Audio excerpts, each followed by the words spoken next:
Was it really a victory for good government, Mr. Brown? Or was it a victory for propaganda? That's quite a question, Chuck. Why do you ask it? Well, we've been studying citizenship in school. In a few years, I'll start voting. I've been following the campaign. So much was said on both sides. I'm confused. How can you know what to believe when there's so much propaganda? Perhaps I can help you, Chuck. I think the election was a victory for good government. It might also be called a victory for propaganda. But that would have been equally true if our opponent had won. But that's what I mean. Everybody uses propaganda. Oh, no, not everybody, Chuck. But propaganda is an important force in our society today. That's why, besides using propaganda, I've been studying it for some years. Propaganda made this picture. Propaganda skillfully employed to turn millions of men to a cruel hatred of their fellow men. On the other hand, propaganda often persuades us to help our fellow men. The products of our factories are also known around the world through propaganda in the form of advertising and salesmanship. The study of history reveals a great deal of propaganda that has been used to fight wars and win wars. Propaganda can also be used for peace. So you see, Chuck, propaganda is important. Well worth any time you give studying it. I see that. But how can you study it? Well, you can begin by investigating the techniques of propaganda. Here, I've listed some of the main ones. Glittering generalities, transfer, name calling, card stacking, testimonial, plain folks, and bandwagon. You'll find these techniques used in many places, in many ways, for many different purposes. Your job is to recognize them when you see them. My first job is to understand what they mean. What is a glittering generality? Well, let me see. That headline you were quoting, a victory for good government.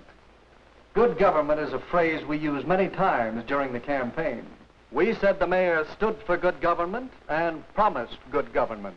But it's true, isn't it? What's true? What does good government mean? Is the mayor's idea of good government the same as yours? I see. It's a glittering generality. One of the best. There's another. Yes. And why do you suppose our opponents chose that phrase? I guess because everybody likes a real American. Right. And they wanted to transfer that liking for a real American to Mr. Butler. Then that's what you mean by the technique of transfer. That's it. Now let's see if you can recognize another technique. A day or so after that poster came out, I said in one of my campaign speeches, our opponent advertises himself as a real American. I say he is unreal, unrealistic. He is a visionary, a theorist, a dreamer. He is so thirsty for public office that like a weary traveler in the desert, he sees a mirage, and he is trying to sell it to you as real. There.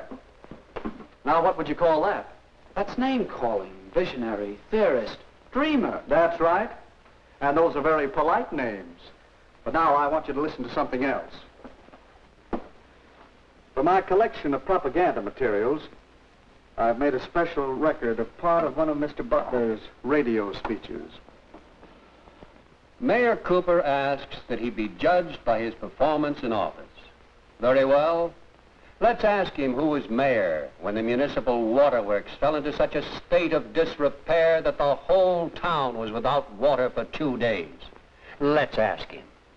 But no, let's not. It might embarrass him. You recognize the technique? No, I don't. It's a tricky one. Is it true about the waterworks? Partly true.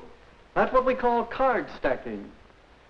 Cooper was mayor when the pumping station broke down, but it was the men in office before him who allowed it to get into such a rundown condition, and it finally gave way before he could get anything done. I see. And card stacking is choosing some facts and leaving out others, and arranging them to suit your purpose. That's the idea. Now, did you see our little campaign movie? Yes, a couple of times. Well, let's look at it again as an example of propaganda techniques. It was a testimonial, wasn't it? Yes, we used other techniques, too. See if you can spot them. Will you get the light, please? Sure.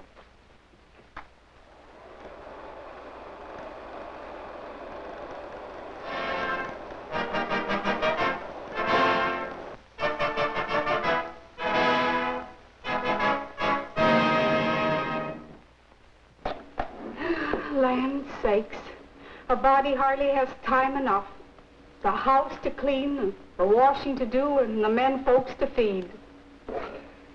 They like their chocolate cakes, too. But I do want to take time to tell you that I've known Dick Cooper ever since he was knee-high to a grasshopper. He comes of a good, respectable family, just as honest as the day is long. And he knows our town. He's one of us. That's why I'm going to vote for Mayor Cooper. And all my friends are going to vote for him, too. We'll stop a minute, Chuck. Recognize the technique? That must be what you call plain folks. That's right. You'll find many versions of the appeal based on the common man, the man on the street, log cabin to president. Now let's look at the rest of the movie. Yes, Mrs. Hamline is voting for Mayor Cooper. Her friends are voting for Mayor Cooper. Your friends are voting for Mayor Cooper. The people know what they want, and what they want is Mayor Cooper. Don't you be left behind. Get on board the Victory Special. Vote for Mayor Cooper and ride with him to victory.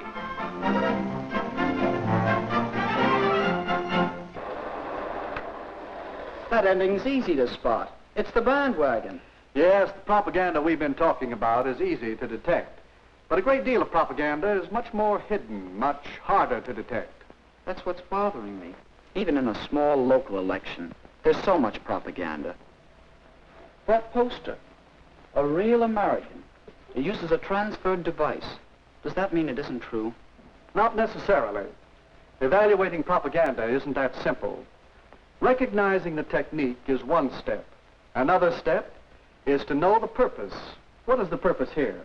That's easy. To get people to vote for Butler. Yes, to persuade people that Butler is the better man, to move them to vote for him. In short, to sell Mr. Butler to the voters. You'll find that the purpose of most propaganda is to persuade people to believe something, to do something, or to buy something. All right. But it still doesn't answer my question. No. Your next step, and it's a big one, is to get the facts. Well, is he a real American? Howard Butler was born in this country. He obeys its laws. He's a good citizen. Yes, he is a real American. The same can be said for Richard Cooper. So ask yourself whether the facts support the purpose. Do they support the transfer of feeling from real American to Mr. Butler over Mr. Cooper? No, I guess not. Well, that's your fourth step. Weigh the facts against the purpose and the technique. I think I understand. To know whether propaganda is good or not, whether it's true or not, I should know the purpose, recognize the technique, get the facts, and judge the purpose and technique by the facts. But when you want the facts about live political battle, don't come to a campaign manager. I might do it at that. But I will also go and see your opposition. Well, that's all right. Whenever you're tracking down propaganda, get as many different points of view as you can. Do you know something? What? I think that it might be interesting to make a really serious study of propaganda. I find it interesting, and there's plenty to study. Here I have just a few of the many books on the subject. You can read them. You can keep your eyes and ears open for little bits of propaganda. And, of course, you can study whole propaganda campaigns. Here are a few on which I've been gathering material. Hitler and Nazi Germany had a campaign of propaganda that ran over many years. Then there's a wealth of propaganda to study on the subject of Russia and communism. There's propaganda to study in our own American elections, national as well as local, and in many of the major issues on which elections often hinge. Well, if I don't learn about propaganda, it won't be because there's no way to study it. That's right, Chuck. Remember the techniques of propaganda and use the procedure we outlined for studying it. Propaganda is a powerful force. So powerful that your study of propaganda is important not only to you, but to me and to the world.